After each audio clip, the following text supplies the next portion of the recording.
इंसान की ज़बान से जो कुछ निकलता है उसको लफ्ज़ कहते हैं। अगर लफ्ज़ मायनेदार हो तो उसको लफ्ज़ मौजू कहते हैं, और अगर लफ्ज़ बेमाना हो तो उसको लफ्ज़ मुहम्मल कहते हैं। आम तौर पर हम लोग उर्दू में पानी वानी चाय वाय कहते हैं। तो पानी और चाय तो मायनेदार हैं, लेकिन वानी और वाय जो है बेमाना है। तो पानी और चाय लफ्ज़ मौजू हो गए और वानी और वाय लफ्ज़ मुहम्मल हो गए। अब लाजिम बात है कि बेमाने बात से तो इंसान को सरोकार नहीं होता, तो उसकी कुछ किस्में नहीं हैं। लेकिन जहाँ तक लफ्ज़ मौजू की बात है तो उसकी दो किस्में हैं। नंबर एक मुफ़रद। मुफ़रद को कलीमा भी कहते हैं।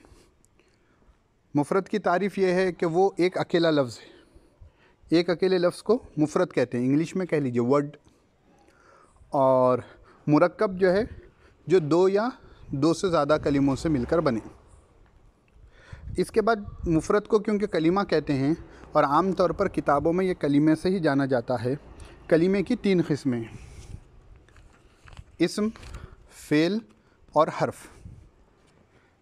इस्म नाम को कहते हैं, फ़ेल काम को कहते हैं, और हर्फ वो है जो बेनाम हो बेकाम हो, यानी वो इस्म भी ना हो फ़ेल भी ना हो।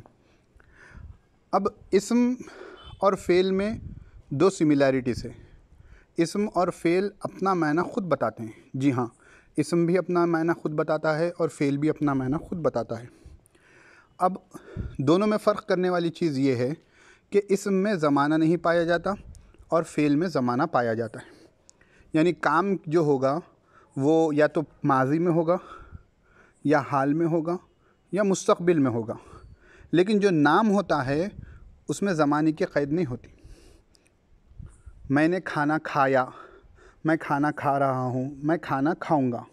तो खाया, खा रहा हूँ, खाऊंगा, ये ज़माना है, तो ये फ़ेल में आता। इस्म में ज़माना नहीं पाया जाता। जैसे किताब है, किताब एक इस्म है, इसमें ज़माना नहीं पाया जाता। तो इस्म और फ़ेल में फ़र्क करने वाली चीज़ है ज़माना। जिसमें ज़माना पाया जा रहा है यानी टेंस पाया जा रहा, तो वो इस्म है, वो फ़ेल है। और अगर ज़माना नहीं पाया जा रहा तो वो इस्म है। इस्म फ़ेल दोनों भी इंडिपेंडेंट होते हैं। जहाँ तक हर्फ़ की बात है, ऐसे कलीमे को हर्फ़ कहते हैं जो डिपेंडेंट हो, अपने मायने दूसरे कलीमे को मिलाए बगैर कम्प्लीटली वो अदा नहीं कर सकता। मिसाल के तौर पर अरबी में लफ्ज़ है फ़ी। फ़ी के माने आते हैं में, यानी इन। खाली फ़ी कहेंगे तो बात समझ में नहीं आएगी, लेकिन इसके साथ आप इस्म मिला लीजिए, फ़िल बैती घर में, फ़िल मस्जिदी मस्जिद में, फ़िस सूक़ी बाज़ार में। तो यहाँ पर कुछ मायने एक हद तक हमको मालूम हो रहे हैं। लेकिन अकेले सिर्फ फ़ी होगा तो वो अपने मायने सही से अदा नहीं कर सकेगा। तो ये थी बुनियादी बात कि जो बात भी इंसान की ज़बान से निकले उसे लफ्ज़ कहते हैं। मायनेदार हो तो लफ्ज़ मौजू है, बेमाना हो तो लफ्ज़ मुहम्मल है। अब लफ्ज़ मौजू की दो किस्में, मुफ़रद मुरक्कब। मुफ़रद को कलीमा भी कहते हैं। कलीमा एक अकेला लफ्ज़ होता है यानी वर्ड होता है। कलीमे की तीन किस्में हैं, इस्म, फ़ेल और हर्फ। इस्म मायनेदार, इस्म अपने मायने ख़ुद बताता है, उसमें ज़माना नहीं पाया जाता। फ़ेल अपने मायने ख़ुद बताता है लेकिन उसमें ज़माना पाया जाता है। और जहाँ तक हर्फ़ की बात है, वो अपने मायने ख़ुद नहीं बताता बल्कि दूसरे कलीमे के साथ मिलकर बताता है। मज़ीद नहव इंशाअल्लाह हम आगे देखेंगे। जज़ाकुमुल्लाहु खैरन।